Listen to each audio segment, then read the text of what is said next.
Hello guys! Welcome back po again sa ating channel. So for today's review nga, itong loan app na tatalakayin natin is nag-o-offer sila ng maximum loanable amount na hanggang 50,000 pesos. Pero bago po yung wag nyo pong kalimutang i-click ang subscribe button at tapusin lamang po ang video na ito.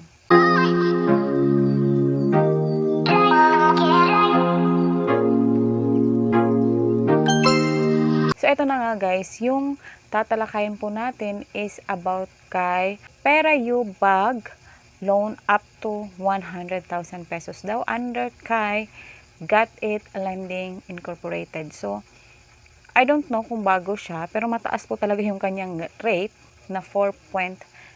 So, may 381 reviews na siya. And then, hindi ko alam kung bago siya kasi ngayon ko lang po siya nakita sa loan app. Or baka nag-change lang po ng pangalan. Yun kasi yung mga ibang eksena nila dito. So, eto na nga, in-install ko po siya para masubukan na nga po natin. Pagkatapos po nun, pagbukas mo ng app, lalabas po agad yung ating maximum loanable amount na 50,000 pesos. So, may loan term dito na 121 days at saka 0.05 interest rate per day.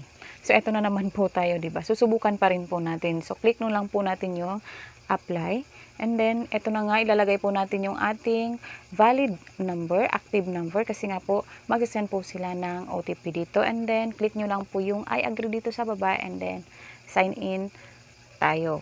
Next naman is, eto na nga yung privacy policy. Ito po yung i-access po nila. Yung lahat na nasa phone natin like device, information permission, yung emergency contact natin, at saka yung installed app, yung location natin, at saka yung camera, at saka SMS and calendar. So, i-access po nila yon.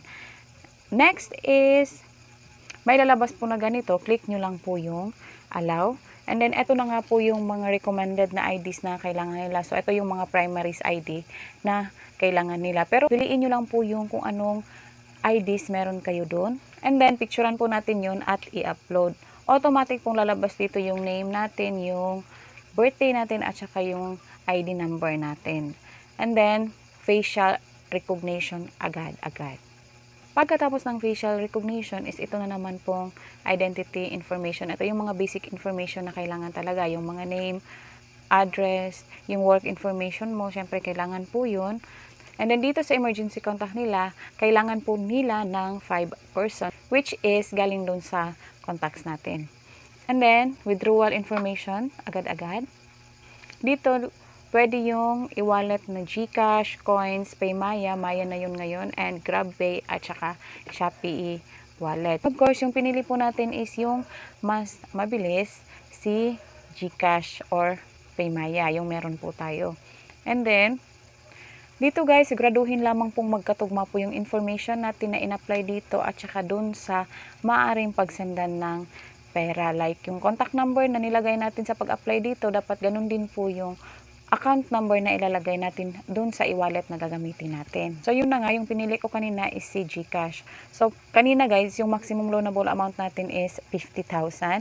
Pero yung offer lang po sa akin is only 1,500 pesos. So, guys, iba-iba po tayo na magiging experience dito. Iba-iba po tayo ng possible na ma-loan dito. Depende po yun kung na-achieve natin yung qualification ng loan app para makakuha tayo ng mas malaking offer. So, yung sa akin nga po again is 1,500 pesos. So, ito na nga, yung matatanggap ko lamang dun sa 1,500 pesos is only 930. So, yung kaninang sabi nila is 91 days, guys, is hindi po totoo. Yung loan term lamang po ni PeraU Bag is only 7 days. So, ito na nga, nag-apply ako today, August 25. Yung due date ko is sa August 31. Actually, 6 days nga lang po siya. So, medyo malaki po yung kanilang service fee, which is 570 agad yung makukuha sa pera natin. And then, babayaran po natin siya within 6 days. So, again guys, this loan app is not recommended kasi nga po medyo malaki yung kanilang service fee. Pero nasa sa inyo pa rin po yun. Kung mag-a-apply kayo dito, siguraduhin lamang po makapagbayad tayo within 6 days. Yun lamang po for today's video. Don't forget to click the subscribe button para updated po kayo sa ating mga susunod pang mga reviews. Thank you so much. Bye-bye!